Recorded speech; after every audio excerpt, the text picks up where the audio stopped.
Nice to have everybody here. Welcome to the first ever masterclass for Pyware Homeschool. Glad y'all can join us. Everybody's staying safe from the coronavirus. We've got Brooks Andersen here with us. We're going to go over some features in the Real View and how to use them practically during your design season. Brooks has been working with Pyware since 2006. I remember when he was first on, getting out of college. I think I was still in college, actually. Hmm? I think I was still in college, Yeah. and I was actually about to be done with it. I remember the phone call. So, Brooks, if you give us a little bit of your background, and then we can kind of jump right in when you're ready. Yeah, for sure. So I graduated from Mustang High School. That's a suburb of Oklahoma City in 2001. And then I went to Oklahoma City Community College for a couple of years where they didn't have instrumental music. So I joined choir and ended up getting a scholarship, even though I never sang before. But it was a fun experience. I marched Blue Knights in 2002, which was amazing experience. And yeah, I actually wanted to be a roller coaster designer for most of my life until I think my senior year in high school, where uh, the band there was amazing. Like, and the talent that year was beyond anything they'd seen yet. And the show was not good at all. Like, they outsourced a new drill writer because he worked for a big name school, and the entire show was curvilinear, and it was a nightmare. And like, we dropped out of finals. Like, we didn't make finals at state that year, and it was kind of heartbreaking. So at that point I was like, I could do better. I could do so much better than that.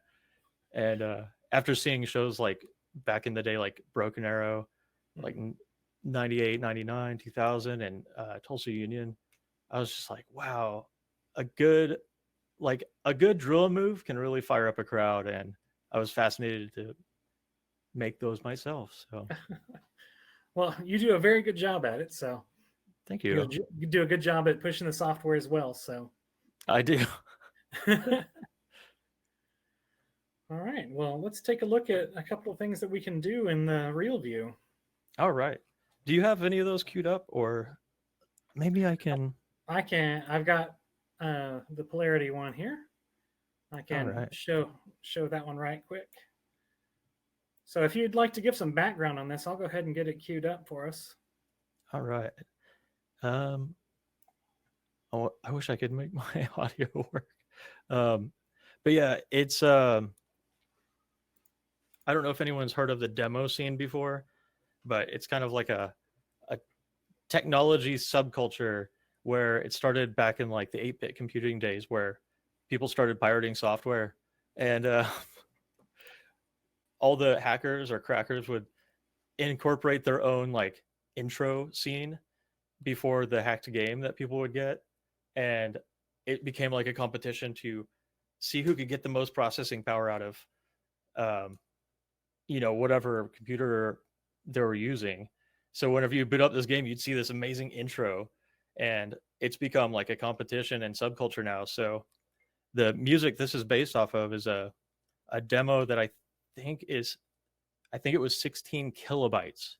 That includes the music. Like, you can literally download a 16 kilobyte file and run it on your computer, and it plays the whole song with all the animations. And I like the song so much, I was like, this would make an awesome like drill demo. So I tried to like channel some of that intro demo scene art into this, and also push Pyware as far as I could. So it kind of falls apart towards the end, but at least the first, I don't know, maybe minute or so, you can kind of see what I was going for. And I haven't released this yet. I actually started over. So, if you subscribe to my channel, or you like my page on Facebook, then you'll get to see the full thing when it releases. And I'm going to do a how-to video, but we'll go into a little of it now for a sneak preview.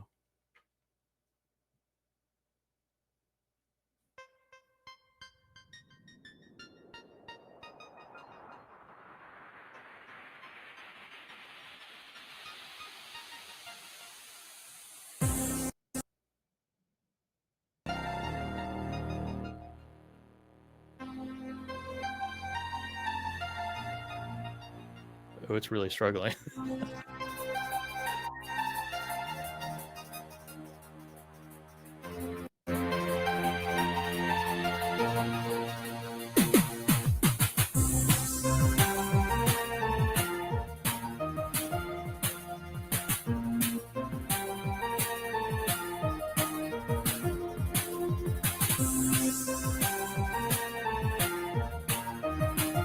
Oh no, it's a slideshow.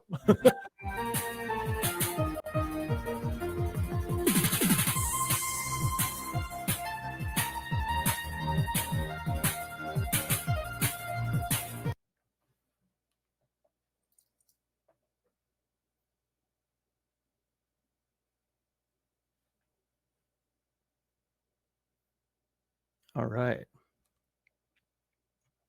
Whoops. Did I crash someone's computer? There we go. I'm back now. Okay, cool. Back on so you can hear me. Sounds good. Yeah, I think it was that's a lot to render and stream. A lot to do all at the same time. I might share a link to the preview of that. Mm-hmm. But yeah, I have it actually pulled up right now on my side. So how do can I show my the bottom of the screen? All right. Okay. All right. So on this, there's a lot of what's up?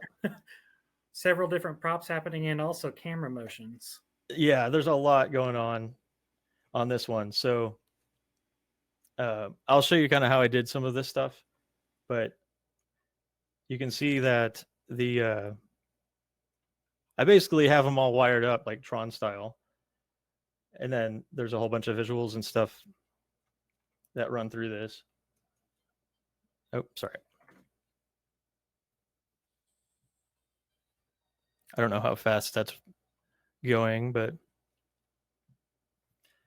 so it's obviously it would be possible, and that was kind of my goal, but it would take a lot of money.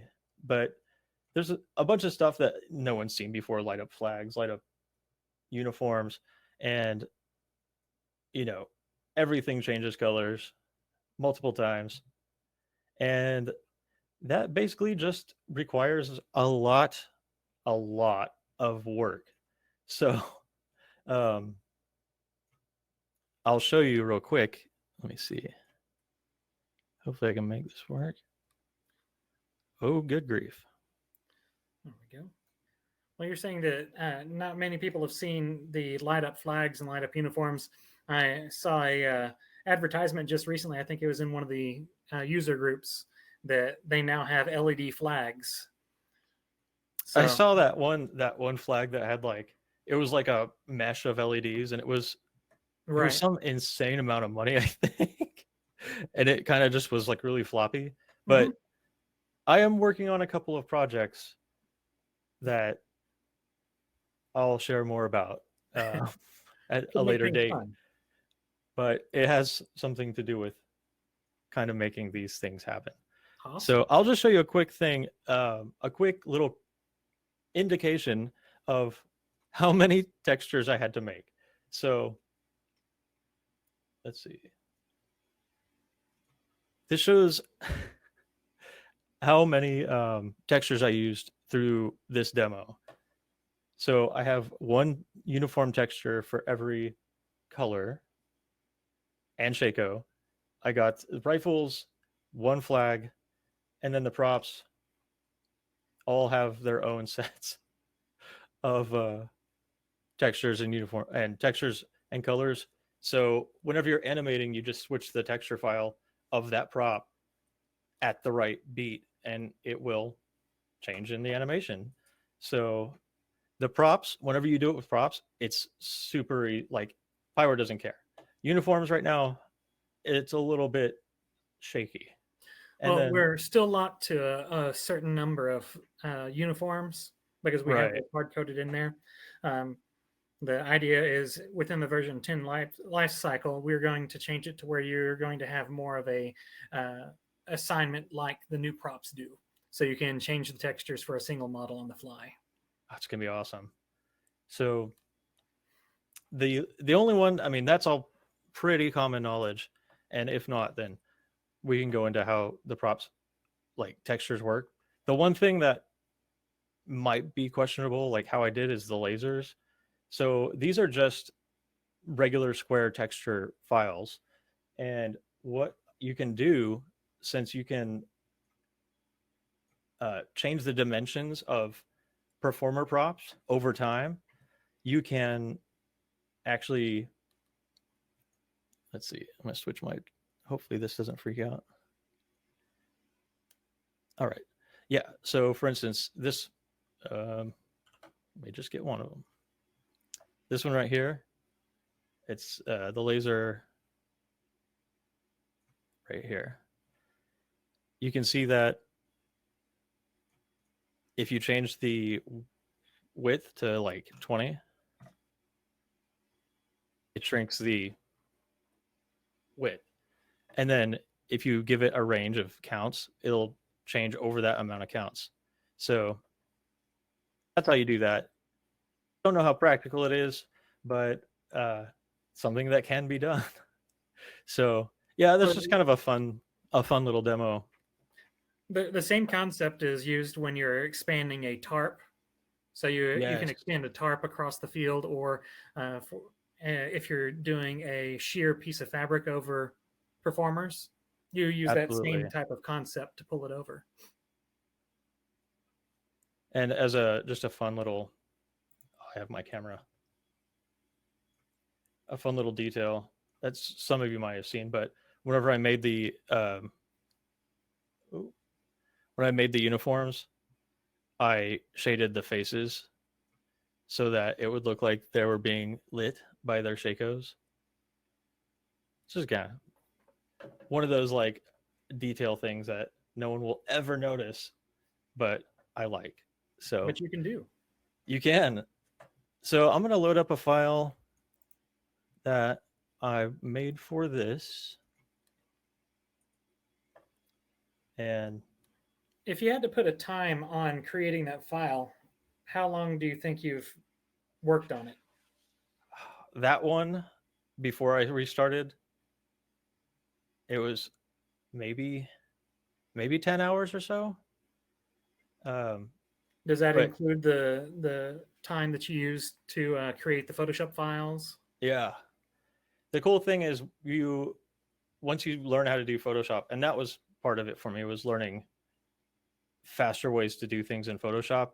Is in like, let's see, I for instance, like, I can't zoom anymore, but if you look at this one, the one that are just listed as off with Mm-hmm. just the pale outlines, the outlines are on a separate layer, and then you save that as a file, and then you go into that layer's styles, I believe, and then you can do color overlay, I think, and then like outer glow and inner glow, and you just change the colors, and it creates the glowing color, and then you save that one, and then you just go in and change the color, save another one, change the color again, save it again. Gives So you a fluorescent tube look, as it were. yeah, so once you get your base design down, you can swap them out really quick. And that's something you could do with flags if you wanted to. Like if you had I don't know, a simple design, or you wanted to like quickly prototype different colors against your band uniforms, that's a cool way that you could prototype a whole bunch of different flag colors, or even uniforms if you're getting to uniforms. Right. You can So toss them in, and you've got your uniform or your new uniform, and you have some flags you'd like to reuse, or if you're just trying to prep it out before you decide on the fabric. absolutely. So I made this up real quick, just as we're going to go through a couple of little tips and tricks, and like how this how let me see, change window. And just I have my real view set up on a separate monitor. I always write with one monitor full screen with my grid and one with real view, and I animate constantly when I'm writing, just because I always want to know exactly how it's going to look if performed close to how I wrote it from multiple angles. Just make sure everything flows right and looks okay. So I've laid out a few props here, and first thing I'm going to recommend is, let's see. Yes. So I always recommend putting in your front ensemble, put in the pit, because you were working with some sight lines, especially for smaller stadiums that may not have, you know, a really high press box. So if you perform in a lot of smaller stadiums where maybe judges or your audience are going to be lower, it is always a good thing to account for. So I'm going to show you real quick just how I put in a pit, and thank goodness they have the pit presets now, because that's really nice. But for some groups, like the ones that I work with personally, I will like go through and put in like their actual instrumentation, just because. So if you've never worked with performer props before, you just start on count 1 or 0 and you add in any performer. I always usually put in like a character that is not something I would ever use for an actual performer, just so I can easily recognize it. Uh, Same with the like colors. And if I have groups of props that are, similar, like if I have like this last year I had 6 big wheels and, or sorry, oh God, 18 and 3 of each set size. Just color code everything just so you can at a glance know exactly what you're looking at on the grid. So I just go with, something really high contrast. And then you go into your visual editor. No. Oh no. Monitor there, sir. I am totally you got to see There my we cool go. vaporwave background. Yeah, so anyway, I even moved my thing over. So yeah, I just add a new performer. I made it %sign because it's easier to recognize. And then you go into visual editor, performer prop, pit prop, and then you just pick whatever one suits your needs. And then suddenly you've got a front ensemble. And then, move it around. I'm going to use a lot of shortcuts just to save some time, but I'm guessing most people already know how to like move things around. So, all right. And normally I would go through and put like performers in each one of these spots. But just to save time, I'm not going to do that because anyone should be able to do that. But if if you have people sitting down low or up high, even depending on how far back the pit is, you generally want to have like I don't even know, like an exclusion zone behind the pit, because you'll be surprised how much they can block even from a really high vantage point, and it can feel really cluttered to people like watching. And it's something I used to do all the time, and it's been a hard habit to break, is to back things off the pit a little bit. Another thing to keep in mind is, let's see, drum major placement, because you have a center drum major. I have to remember where it is. Podium. Oh, it's going to be a structure, a podium. There we go. A drum major right on the center can actually block kind of a lot. So, oops. I'm going to just put someone up there real quick. And here's another fun little tip. If you want someone to actually stand up onto your podium, select that prop, and it has to be a performer prop.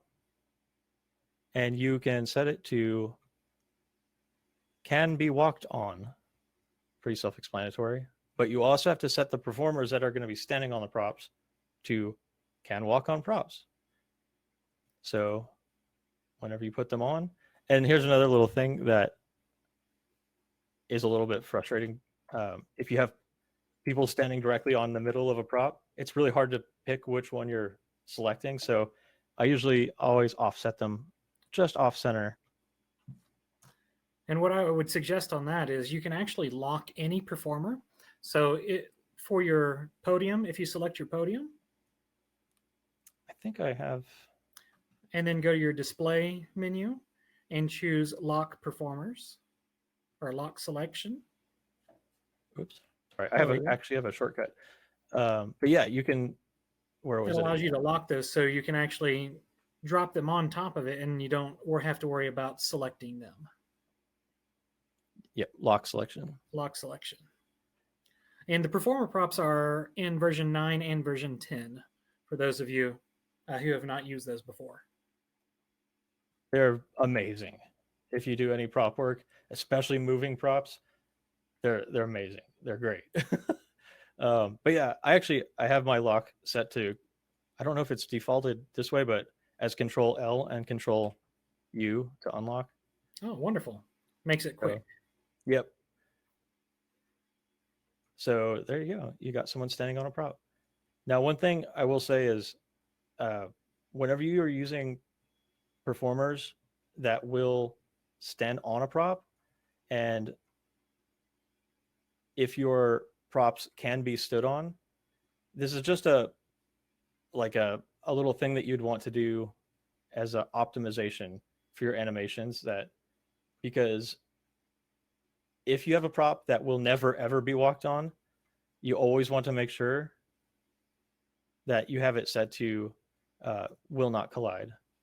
That way the program isn't having to figure out if someone is standing near or on it all the time for every single count. And then same with any of the performers. Like I will always just go through, select all the props that I know will never have people on them, or even if they are eventually going to have people on them, I'll just select everything and just say they won't collide. And then what I'll do is if someone needs to walk up on top of one, I will turn it on just before they need to go up there. And let's see. That gives you the flexibility to have someone walk on a prop on certain counts and then walk under it on other counts. Oh yeah. I guess that would work for this archway. Right. So let's say if they're passing over it for 24 counts, you'll have it to where they can walk on props over those 24 counts. And then if you're passing through the next 24 counts, you can then turn that off and then they'll pass under it. Oops. Over the bridge and through the woods, as it were. Yeah. I didn't even think of that. I've never had to deal with that situation before. It is twofold. Basically, if you're not going to be using them to walk on performer props, you can turn those off to make sure that the additional calculations for collisions are not being had. But it does give you the additional flexibility of making it to where you can walk over and under in the same drill. Yeah. And if, for instance, I always select all my performers as well and just say they won't collide.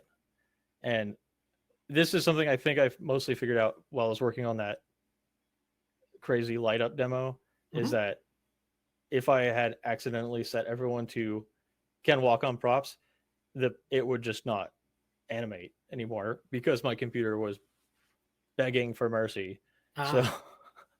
So it was trying to do a lot of thinking.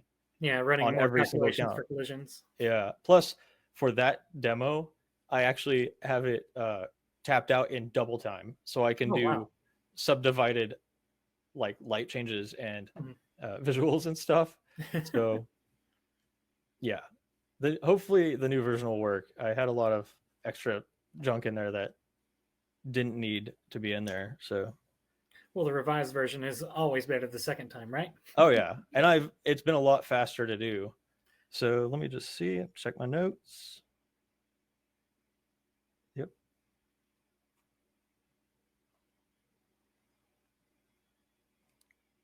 All right. So the next thing, another thing that is incredibly useful for real view is if you're planning a show and you want props for some reason. No, I'm just kidding. You want props. Uh, you have to make sure that the scale fits with both your performance area, your group size, and just so it'll be seen. So, as an example, most people know what a 4x8 sheet of plywood looks like. This is what that size is. So, if I just grab one performer, if you're marching with shakos with plumes, that isn't very much. It's tiny. So you have to consider the scale of a football field whenever you're working with props, especially if you want to hide people behind them, because you also have to take into account that some of your audience may be really up high, or if it's in a stadium that doesn't have a track, they could be really up onto the field and very easily see,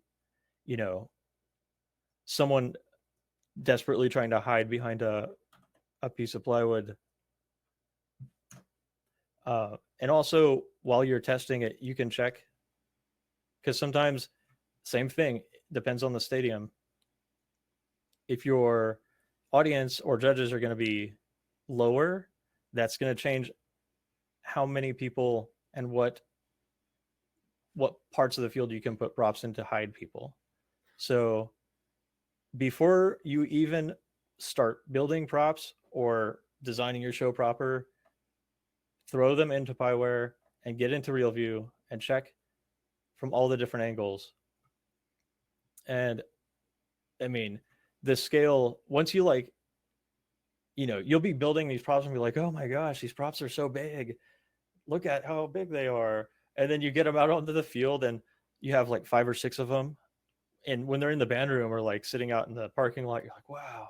And then you put them out on the field and you're like, oh, So before you invest time or money into building props, put them in here with an estimation of like how big your band is or the band is that you're writing for, just so you know what the scale is going to look like. Generally with props, they either need to be huge or you need a ton of them to be effective. And just for reference, this wall right here, I'm just going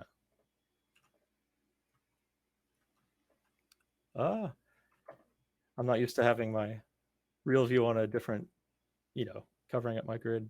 That's all right.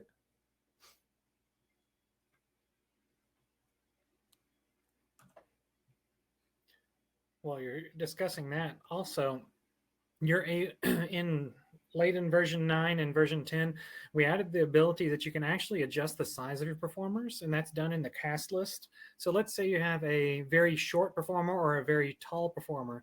You can actually go on the cast list and adjust the size of them. You've got the height there. If it says 0, it's got to automatically be 6 foot tall. But let's say we have a 48-inch performer. Just delete that whole thing and type in 48 inches. Is it? Just delete, okay. Just override everything, 48 inches, and it'll convert it out for you. And let's say we also have a 6'8" person. So let's say 80 inches tall. Do an 80-inch tall person, right? And then do E80. There you go. So go ahead and say okay and save that out.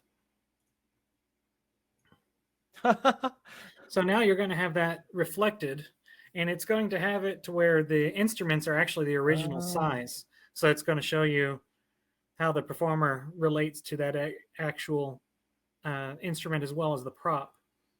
So it gives you the flexibility of seeing how the props interact with different size performers.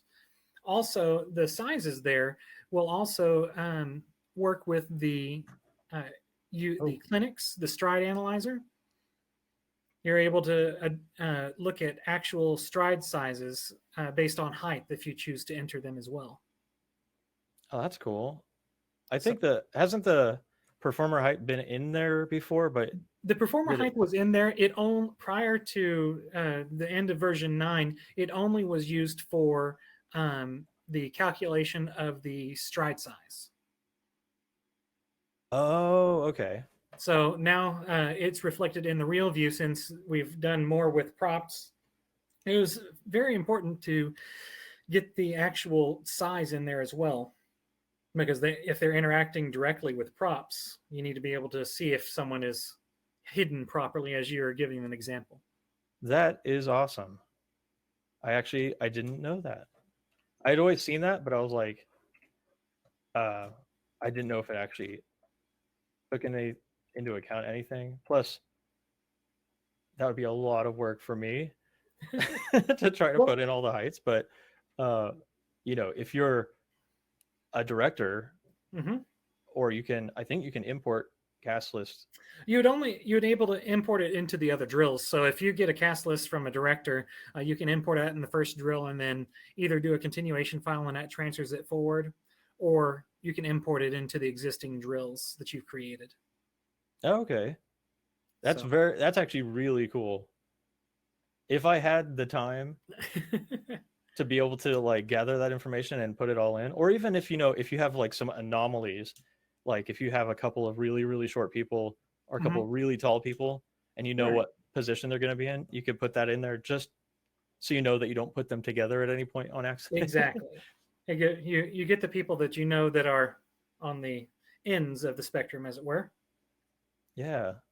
So as I was like, for reference, that this is a 4x8 piece of plywood. Mm-hmm. There we go. All right. So if we look at one of these panels, I have it set, it's 5 yards wide and 4 tall, which I believe 12 feet is the absolute limit of how tall a prop can be for any BOA event, I believe. I don't know how it would work if you assembled it on the field, though. That's something I was wondering. Like, I think that's a limit due to the tunnel to get things in and out and for storage, but you might be able to actually assemble it.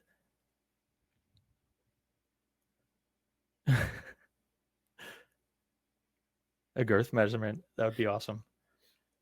Yeah, that's something that's on the list. We we just did a 1-to-1 scaling. Yeah, but kept the instrument the same, which is awesome. Oh, and Jeff says the height depends on if someone's standing on it. Oh, really? Oh, wait. There that's also another thing. There's a couple of fairly strict rules. I think 12 is the absolute height limit of a prop that you can bring into the stadium.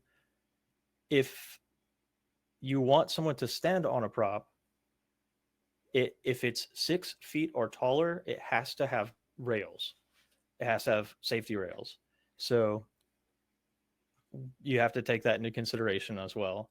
So let's see. Uh, and that's another thing that's really interesting is whenever you're working with the props, you get a better idea of how much presence they're going to take up. Like if you just have a little stage, uh, just something to separate a staging area for like soloists or little ensembles or, guard moments, it really helps you to understand where your eyes are going to look whenever you're viewing it from, the box. I mean, there's so many useful things that you can use props for in real view, especially if you have them moving. That's one thing that you can use this for, because you never want to be on the field like teaching and having to figure things out on the fly. Like I'm a firm believer in being able to plan everything out in advance. Make sure that you know all the answers before you hit the field.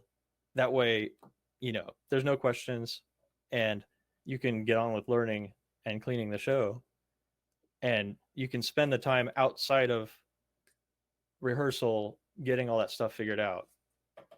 And that way your kids aren't, the students aren't bored, which is the worst possible thing, because then there's like talking and yeah. So, props, that's one big thing before you even start writing your show. And you were referencing being able to adjust the heights of the cameras. We do have a setting. If you turn on the FPS in application options under display, it's going to give you the location of the camera. So you can actually get the height where your camera is. So you can get the exact location. Show FPS, there we go. And you can get the exact location of where your camera is. So you've got height above the ground is 19 feet. So you can get the exact location of where your press box would be.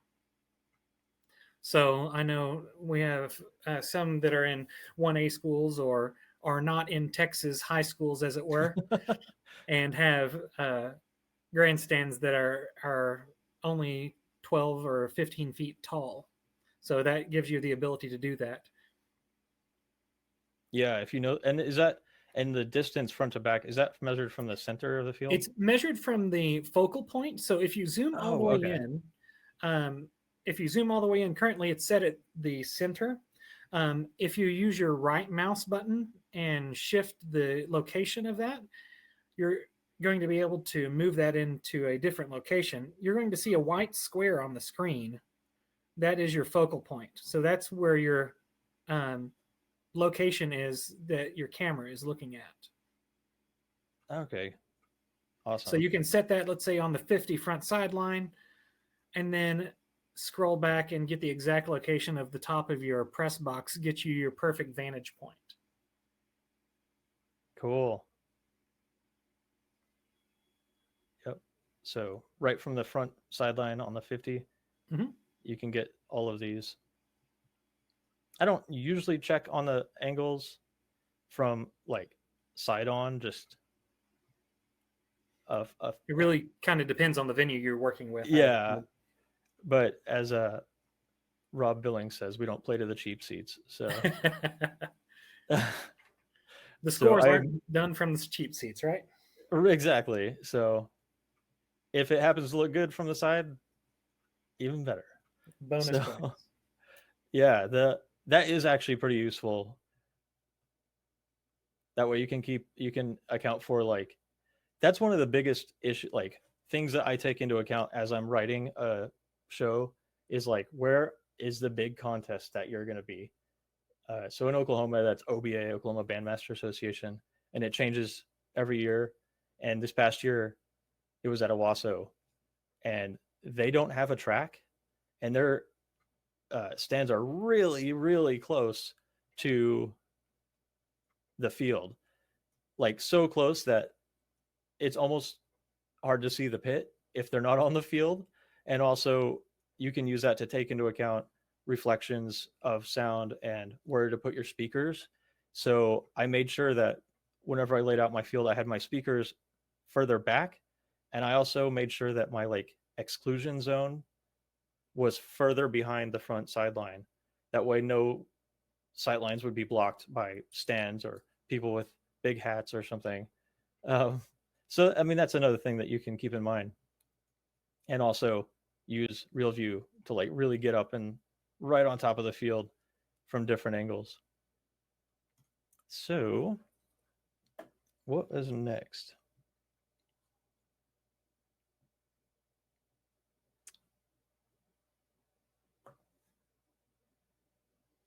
That's right. So, I'm going to show next how another way that I use Real View to make things easier once you actually get out to, learn your show. And it's something that's almost always overlooked, maybe not overlooked, or maybe just doesn't have enough time. But I know a lot of like mid-sized schools or schools that don't have someone as neurotic as me helping, usually just kind of throw in horns ups and downs whenever you think of it. Or sometimes in music rehearsal, or sometimes you just like let the students figure it out, like the section leader like pick horns ups and downs, which can be okay, but I generally don't. I like to have some control over it because the flash of a horns up can make a really big difference to general effect, whether it's a quick horns up or like slow horns down. So we're going to look at some different positions that you might use for, what you're actually going to be doing in the show. So I've just selected all of my, this is just like a drum corps instrumentation minus drumline. Sorry, drumline. But I will select the performers I want to change and go into my visual editor. It's a red flag, and then visuals, and then pose. So right now, horns down, that's your standard, carry. One that I use a lot is lay face up. You can also do, there's a subtle difference between lay face up and face down. But as you can see, that creates like a trail, horns down at trail, which can be, that's where you're going to be if like you're fluttering or like jazz running or doing any out of time movement, unless you're actually choreograph your upper body stuff. But it's one I use a lot because, as you can see, even with how far away this is, if I go between that and horns down, you can see the silver or brass or, black of instruments from way back here. You can see that. But whenever you go down to trail, you hide a lot of that reflective surfaces. And that's another thing that I use RealView. Subtle changes like that, while might not seem that big a deal whenever you're just looking at one person, when everyone's doing it, it can make a huge difference. And the same thing with texture. What's that? It gives you a lot of visual texture. Oh yeah, for sure. And another thing that I really like, sometimes if I'm writing for a new group, for me, one of the first things I asked for was like, I need pictures of uniforms front and back. And because facing can be a huge way to generate effect. So one of my best friends, Daniel Fibus, I don't know if anyone knows him, but he actually designed this uniform for our someday dream if we ever started a drum corps in Oklahoma. But this is kind of what he thought up a couple years ago. But it's designed specifically to look different depending on what direction the performers are facing. I'm gonna do this really quick. I'm also used to writing with a graphics tablet, but I figured that using a mouse would make things a little easier. What graphics tablet do you use? It is a Wacom Bamboo, like an old Bamboo Create. It was the biggest one that they had at the time. I don't think they make the Bamboo series. Something like that? It's about the size of a sheet of paper. Okay. I had a really, really cheap one that I had gotten years before, and like you had to put a battery in the style in the like the pen part, and I used it like completely wore it out. But I remember the first time I tried using it in Pyware, I was like, "Oh, this is so weird. I don't know if I like it." And now you can't use it. You can't work without it. I really can't. It feels like I'm trying to write with a potato if I don't have it, because you don't actually have to like move the cursor across the screen. You can Right. just, just like a pen, you just lift it up and go to the next spot, and you kind of learn muscle memory of where things are, Right. and you can just hop around and select things really fast. Or if you're doing like the lasso select, it's a lot Mhm. easier. But yeah, I Awesome. figured not having my cursor jumping around the field would be useful. So yeah, for this uniform, and this is something I use all the time, is facings. So with your performer selected, any of the ones that you want to be affected, you go to the facing panel, and then you just pick which way you want them to face. So you can see, I really like uniforms that are all black on the back and then lighter on the front, because you get a big change in color. This one is set to kind of be shaded as you go around, and I can actually save this real quick. I'll show you an example of how that can look whenever you're using one of my other favorite things of all time, which are ripples. Oh man, this is kind of an older demo, but Pyware actually used this for some Mhm. We have that on our YouTube channel as well. yeah. So this shows kind of some of the stuff we'll get to in a bit, also as far as camera movements, which do have uses. This would be way cooler with music, but you can watch it on their YouTube page.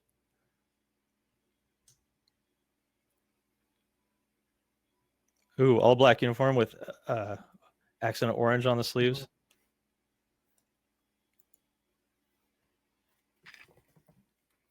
Eddie, what you'd need to do is add performers on your count 0. Just create new performers. So select any drawing tool and place down a line of performers, and then at that point accept them. And you would be able to select those performers and identify different visual aspects in the visuals tool.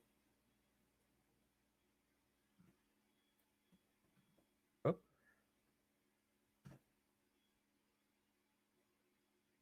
Trying to see. Oh, where they ripple in the block. Yeah. Yeah.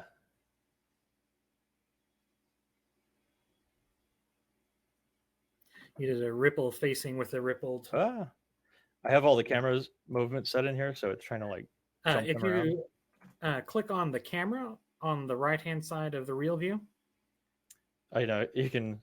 and that'll toggle off the camera movements for you. Oh wait, No, there's a camera button on the right hand side. that's right. I just noticed that the other day. I was like, how long has that been there?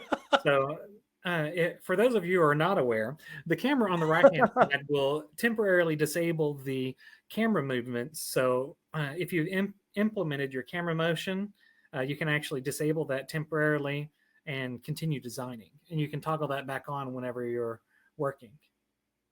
That's one that, yeah, I don't. Has that been? That's been there for a long time, hasn't it?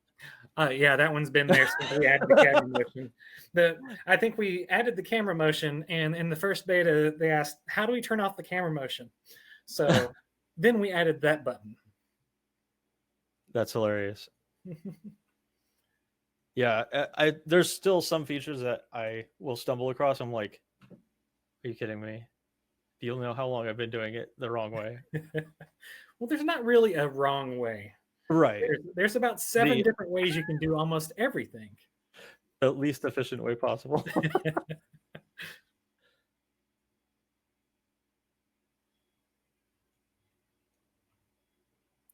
A little bit. Yeah, so you can see as you can set up moments like this.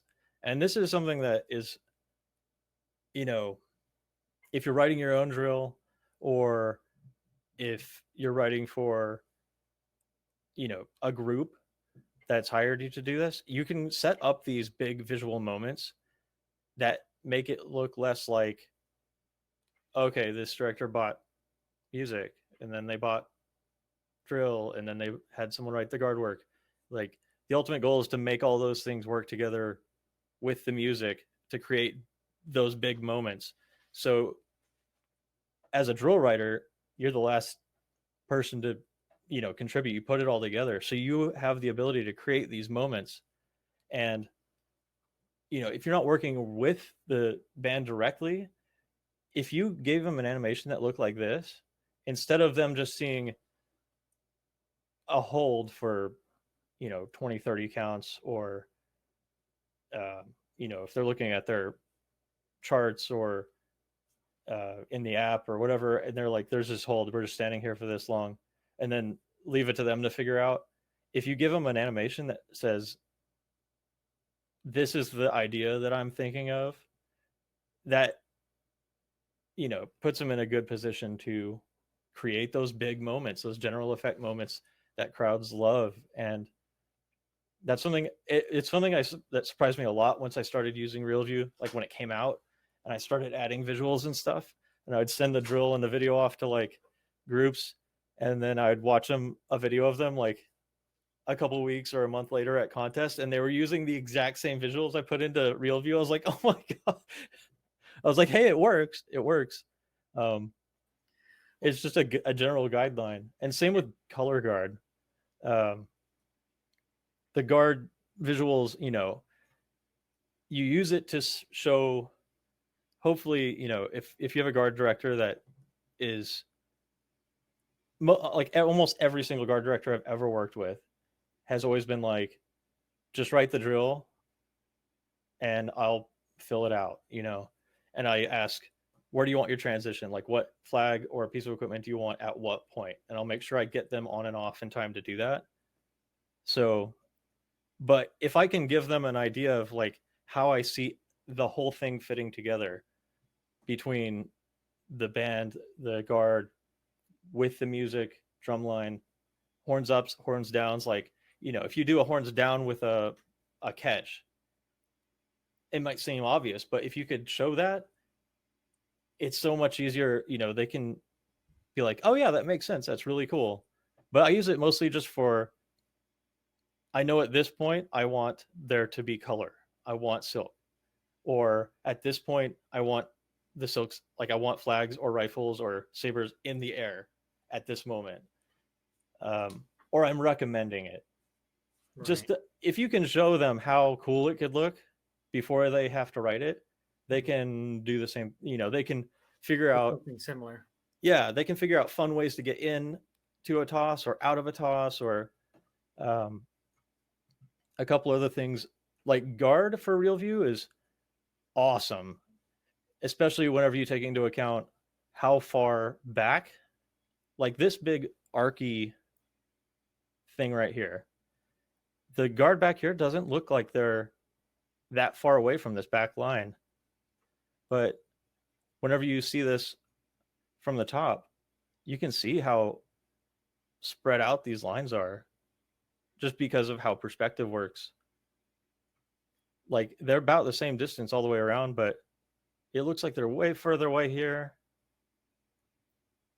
I think they are actually close. Whoa, actually, yeah, they get closer here. We can weave in this answer here on that block when you were doing your rotations and your visuals. You did it in a ripple. We've got a question from Doug, if you did that individually or how did you do that? So could you go over that on how you did that using the copy and paste visuals? Absolutely. For that, I'm actually going to go back to the other file. So like I love ripples. I use them all the time. They are easy ways to draw attention to something that you want drawn attention to. And that's the one thing you have to, basically only one rule when it comes to ripples is that wherever it's going, something has to happen there. You never want to have a cool, like, oh, a cool ripple, and it leads off into nothing. You're like, oh, So, but on the same account, you can use them to, draw attention to something you want to make sure gets seen or doesn't get seen, like equipment change. So we'll do a fun ripple right here. So let's start with, and this is how I always do my ripples. I'm going to start with 4 counts. And I'm going to start with this person back here. And what I'm going to do is have them face backfield in 4 counts and apply. And I'm also going to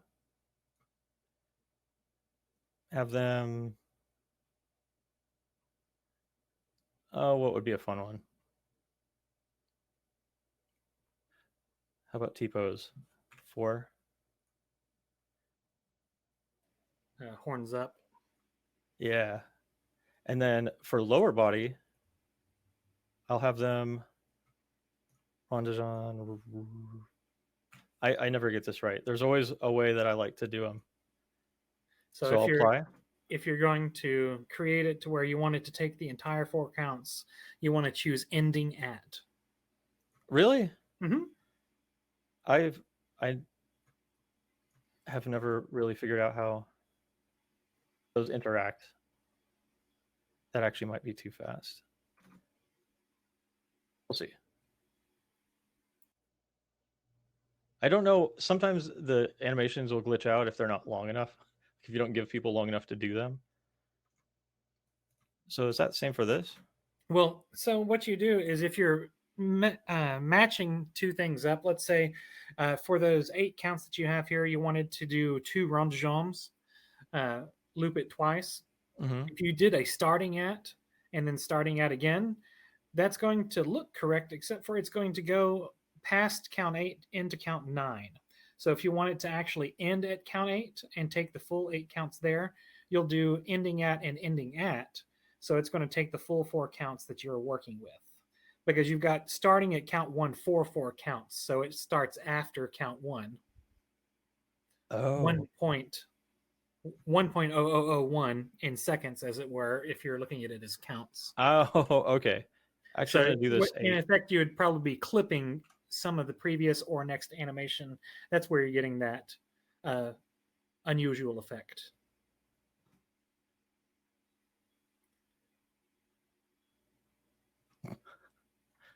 So, oh no. I think there might be a bug when you start visuals on count 0. If you spread 0 to 4 and then do ending at for 4 counts. Oh, I was going to span this over the. Hold on. I'm just going to start over.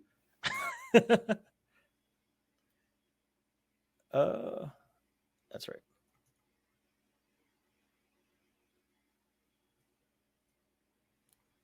I think that was it. Sorry.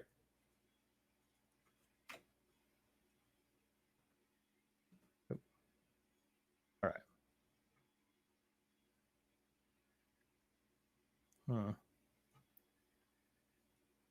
They can, once you work with visuals a lot, you'll start to learn kind of how the flow works. I'm just going to start here and make it just to be safe. So you start with one person, the person you want to do the visual. I'm going to face them back. So what I do, I don't know. This is actually honestly has confused me. So hopefully maybe you could help me. Sure. So in this situation, would I do ending at count 16 or starting at 9?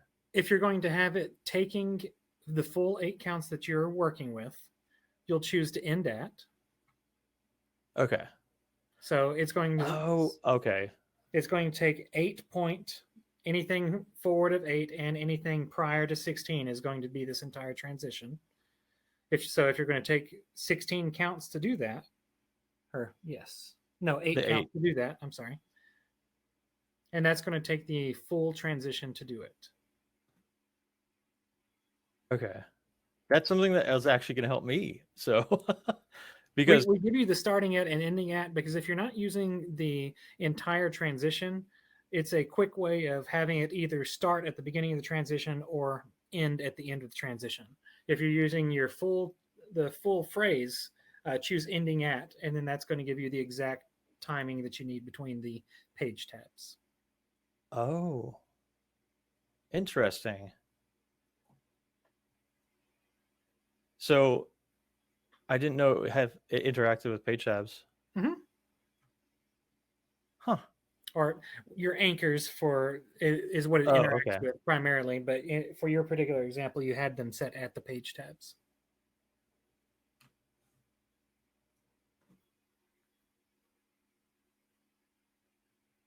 I'm just playing around now. So basically, what Brooks is doing is you're taking a example performer and you're building the visual that you're wanting to copy and ripple. So he's setting his upper body transition and his lower body transition. You did your facing first, correct? The 8-count transition. Yeah. All right. So you're doing your first upper body and lower body transition for the first 4 counts. And the reason I'm subdividing the second part of the facing is if you have people turn backwards, like backfield, and then you have them turn back forwards again, they will just bounce back. They won't do a Right. full rotation. So Right. if you can subdivide it, so they have another, point to point through that transition, you can get a smooth rotation. And then I'll finish it off. So this would this be ending? For your 4 counts. Yeah. Interesting. I usually pretty much always just do starting at and make sure everything lines up. But press box for. But there might be some actually cool features I didn't even know about. So, all right, we have our one performer that's doing what we want him to do or her in 16 counts. So I got my one person here, and I have it set up as a shortcut, but you select the entire range of what you want all your performers to do. Did you copy the performer first? The first Not thing yet. you do. Okay. So I'm selecting the full range of visuals that I want everyone to do. And then, wait. Yeah, it's copy, just copy. Mm-hmm. Correct. And then Copy. you unselect them. And then, so if this is, yeah, I have 16 performers here. So 16 performers, and each performer is going to take 16 counts. So you need kind of a lot of, this is a huge, like long transition, but so I'm just going to drag it out. But if you do the math, you always want to make sure that the last person has enough counts to actually finish their move. So I just drag this out far enough for now, but you would normally do the math to make sure that that was right. So right, so you'd have a 16 count transition. The last one is going to take additional 16 counts. So you got your 32 counts selected. Right. I think it's actually, if you have the first person, it always confuses me. Generally, you'll always end up with an extra count on the end. That's when you're doing a starting at. That's where the extra count does. So I'll select this line here, and then paste visuals, edit paste visuals.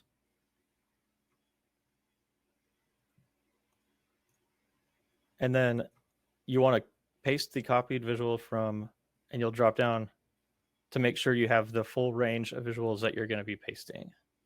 And then you'll hit sequence every, and then you pick how many counts the next person waits before they start. So right now, every count the next person down the line starts.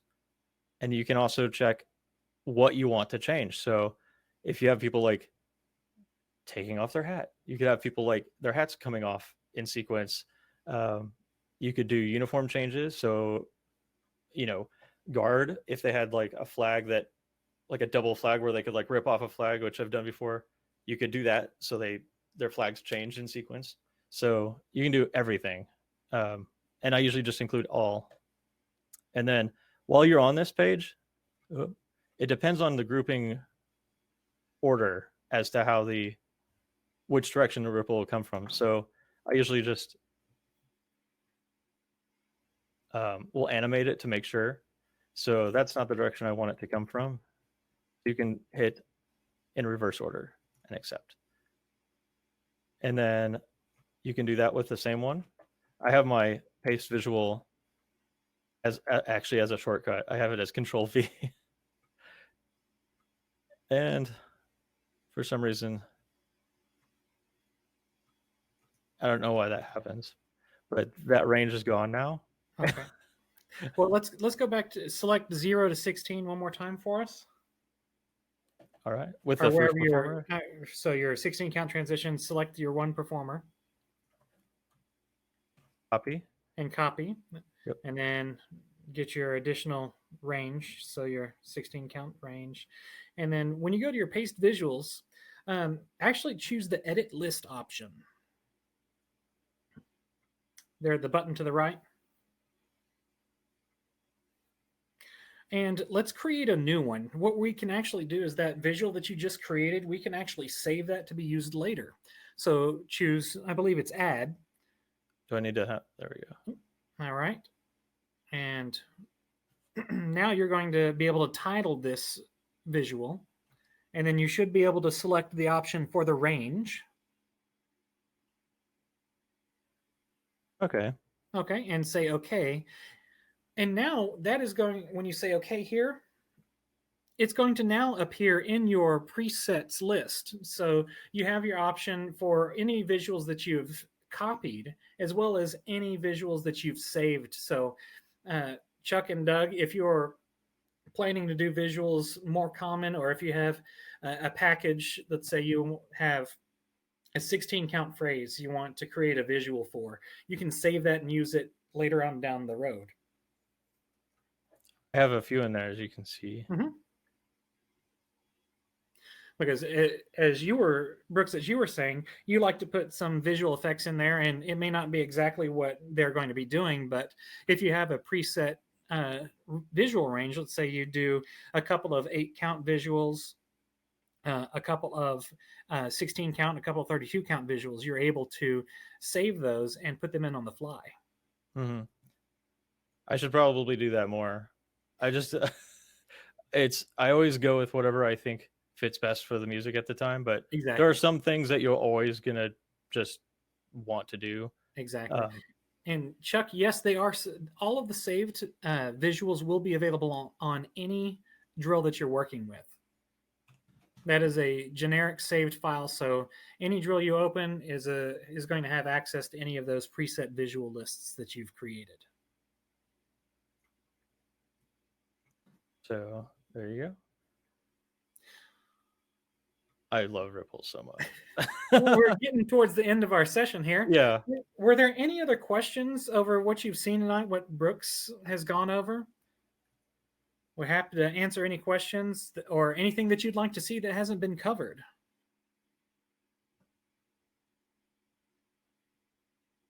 Maybe, maybe not. I don't know if there's a delay on this. There we go. Time to play. Wonderful. So, Patty, you can add a lot of visuals. So if you're not going to be doing a lot of moving, you can fill those holds with visuals.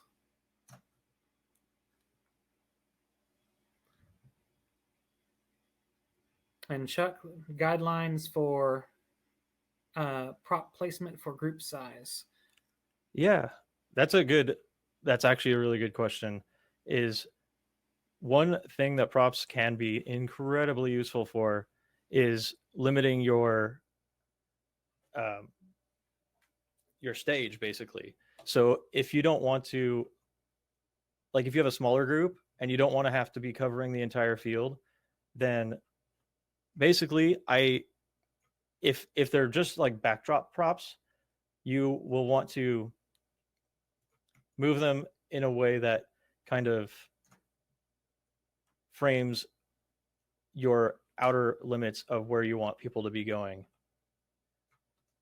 And also you can use them to keep in mind, like if you want, oops, if you want to be doing guard transitions for like new equipment pickups, if you're, you can bring that stage in and that focal point, and that way guard isn't having to like sprint halfway across the field to like get their next flag or run straight up to the sideline. If they're close enough, then they just duck away and no one will be paying attention, hopefully. That would be like, so, you know, you have your guard either in the front or back. You could use a ripple like this to have to like lead over to like, say, a guard soloist over here.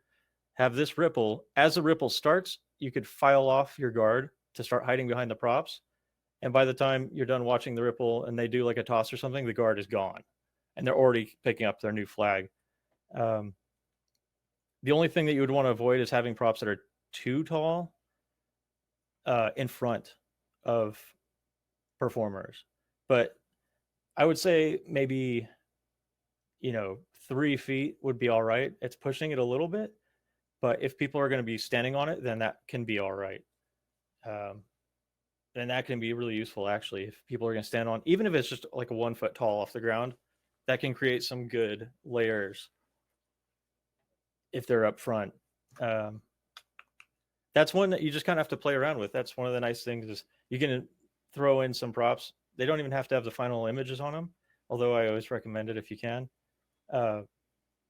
And before you start writing or learning, you can look at from any place on the field and see exactly how it'll look depending on the stadium you're in. So I kind of ran out of time. I was also going to show you how to do the camera animations, but maybe we can come back and do another episode on yeah, that as well. We'll swing back around. it's not Patrick, as important, but it can be useful. right. Patrick had a question about sharing visuals.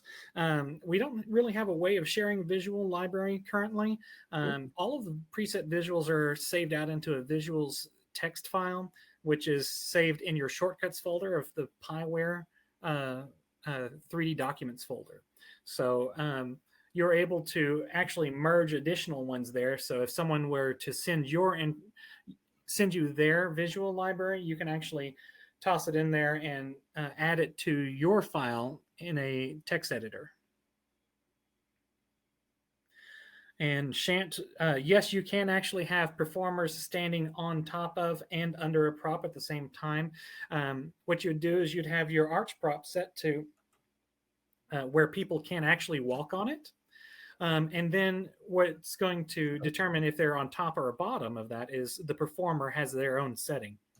So Brooks, if you could select your performer, go to your performer prop tab, and then once you have that selected, for the person who's standing on top of the arch, you want to make sure that their setting is set to can walk on performer props. Oops, sorry. You're good. I was going to put control click, and you can select just this one performer. I was going to put the euphonium player underneath it, and then the guard person. Oops. So your prop is set to can be walked on, and then you'd select the individual that you want to be on top, and then go to the performer prop tab and choose can walk on performer props. So now once he accepts that, should bring them on top and can be walked on. Can walk on prop. Oops, can be walked on. There we go. Can be walked on. So now, as you can see, you've got your euphonium player underneath and your guard person on top.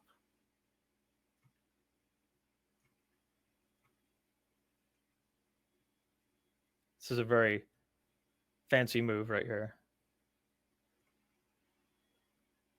And actually, this is tall enough she would need a guardrail. Exactly. So just make it a little shorter. That might be really cool. This is our first masterclass. We're going to have a normal night school tomorrow, and I'm going to be doing a full beginner setup on how to start drill and get your first few pages in the drill. So we'll go over that tomorrow. And if you didn't see the link earlier, I'll repost it as well. It is going to be a separate series. We've got our night school series as well as our masterclass series. So, were there any other questions for Brooks? This is not normally how you would do this. It's for fun, though. Yeah. Imagine if you could. I know, right? You're very welcome. And like in my little bio, the on the dot marching.com, or if you just look it up on YouTube, on the dot marching, I'm going to start posting like some really deep visual design and mostly Pyware tutorials. Eventually, I'm going to do like a very start to finish, going from not knowing anything about Pyware to being able to write a full show. Like I'll walk you through the entire process of writing a show. So that's going to be a long series, but hopefully help you learn a lot. Any educational materials are best. Absolutely. It's open source, or open That's right. knowledge anyway. Exactly. I'm all about sharing. Well, thank you so much, Brooks, for being our first masterclass person. It's been Very wonderful. welcome. It's been a pleasure. Thank you, everyone, for joining us tonight, and we'll see you tomorrow night for night school.